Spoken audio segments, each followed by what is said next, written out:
G'day, Oshkosh. In 2009, I ran for Australia in the 800 metres at the World Championships in Berlin. And it was an experience that changed my life. Not because I became a champion, far from it, I ran terribly. And still, these championships changed my life. And it was because of something I saw happen.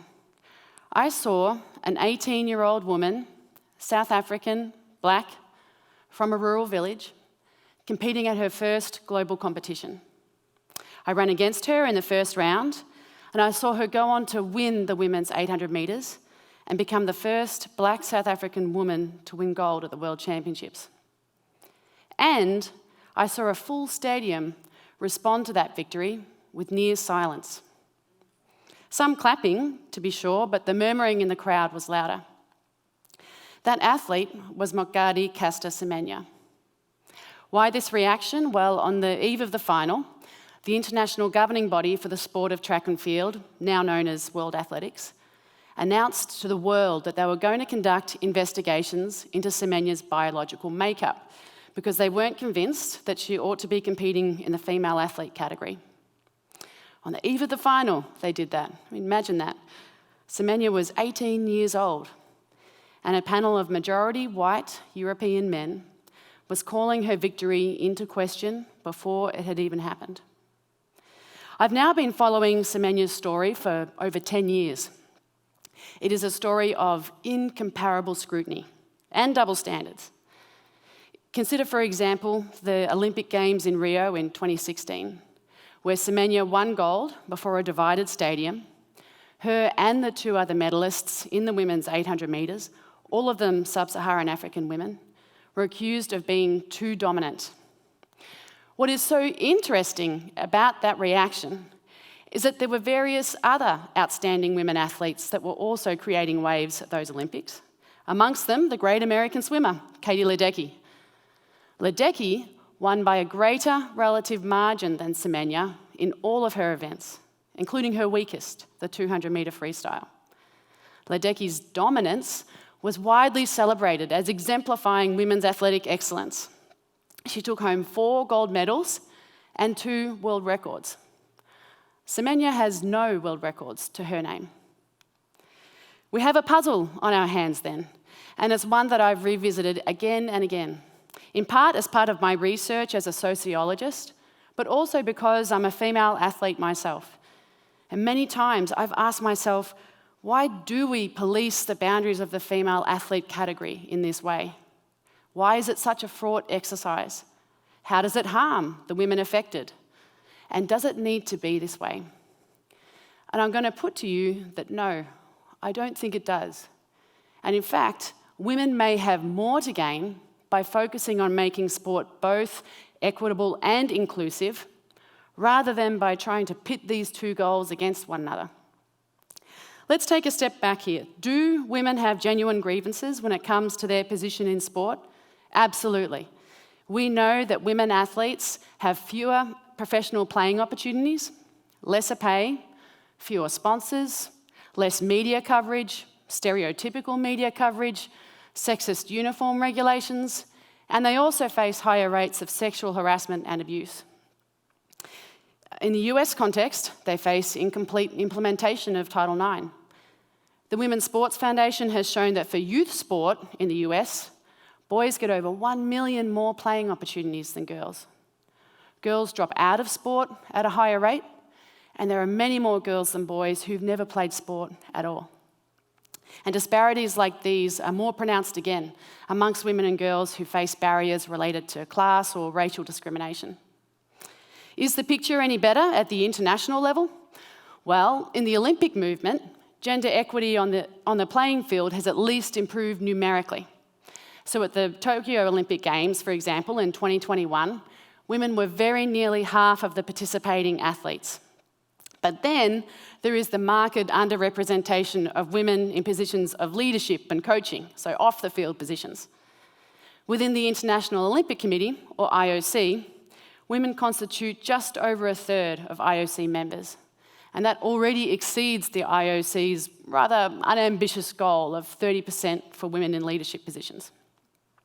So in short, we can say that sport remains a male-dominated domain, and we can also say that this is at least in part because sport tends to fuel popular stories about sex differences being a strict female-male binary that is rooted in biology.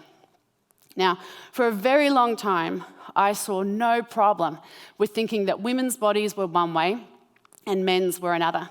Even though if I stopped to think about it, I knew plenty of women who were faster than many men.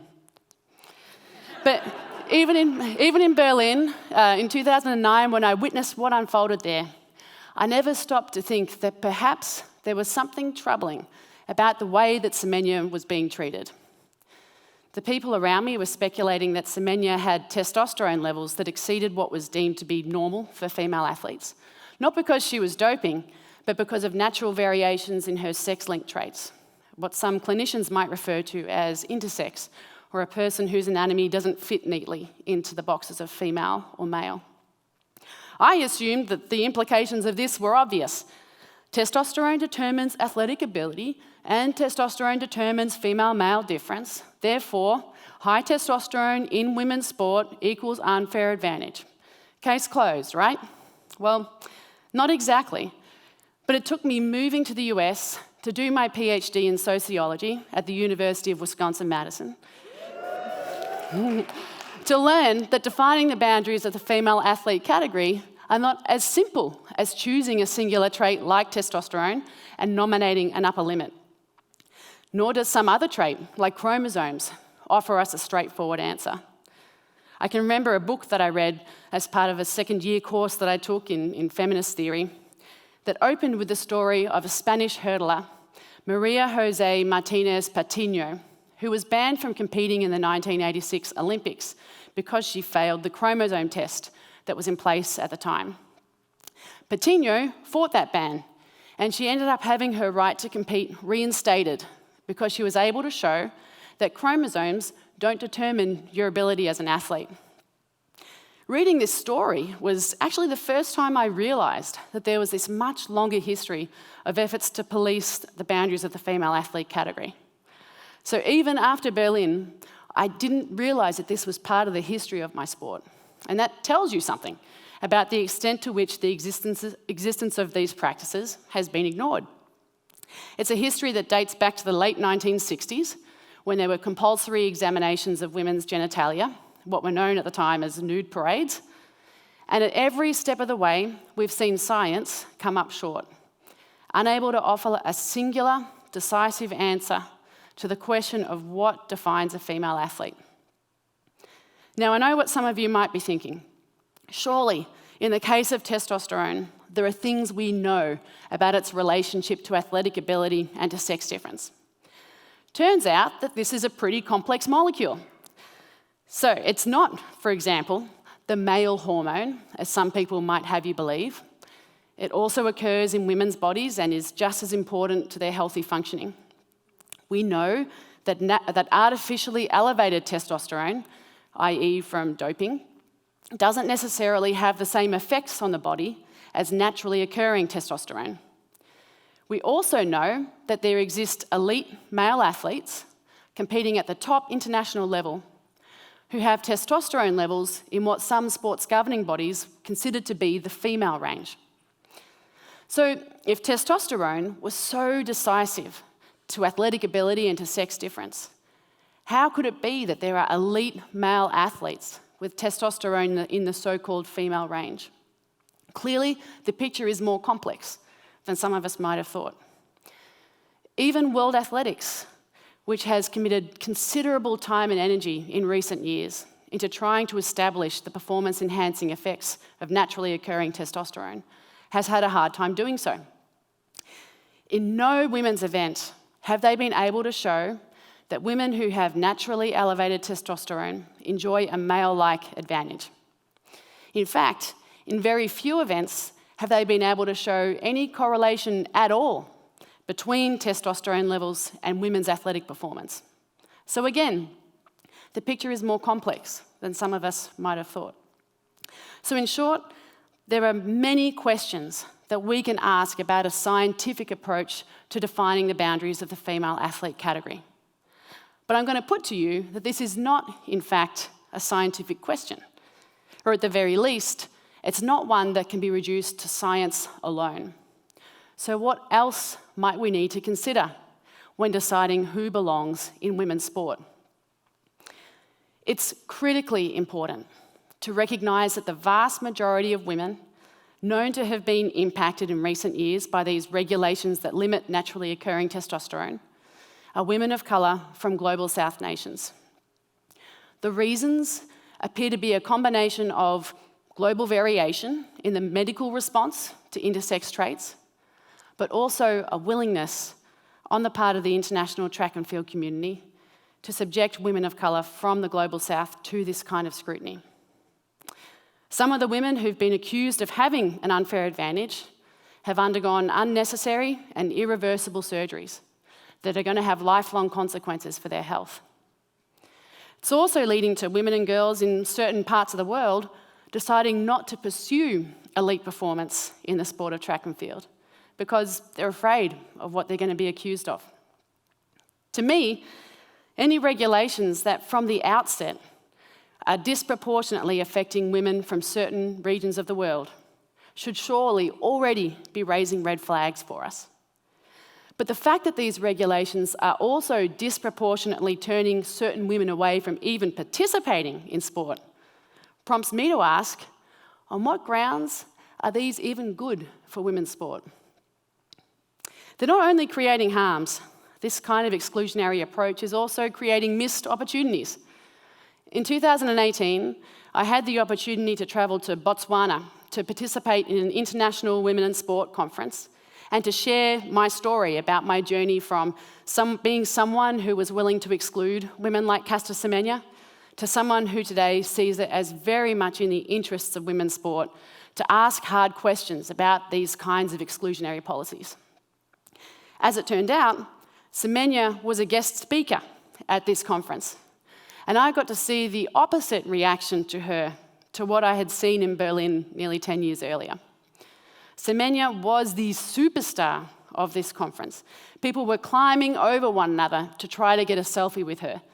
The audience hung on to her every word as she talked about how she's giving back to sport, the people who've been important in her life, and her advice for people who are facing adversity. I was able to get her autograph on this photo, the only photo that I have of our race together in Berlin. And in watching all of this unfold, I realised what a missed opportunity it would be for the sport of track and field internationally, and for women's sport, if we didn't embrace Semenya for the role model that she is for so many women and girls. Make no mistake, Semenya is making sure that she leaves her own legacy. But how might that legacy look different if her excellence was celebrated by all of us?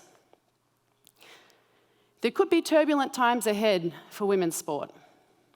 And not only because of ongoing debates around the participation of women who have natural variations in their sex-linked traits.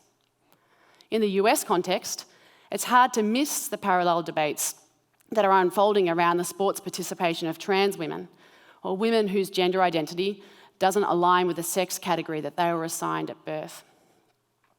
I would say, however, that what I've learned applies in both cases, and it's the following: that gender-inclusive sport is not the enemy of gender-equitable sport. If anything, it's possible to see the goals of inclusion and equity as intertwined. Neither women with naturally high testosterone nor trans women are the cause of the ongoing challenges that face women's sport today.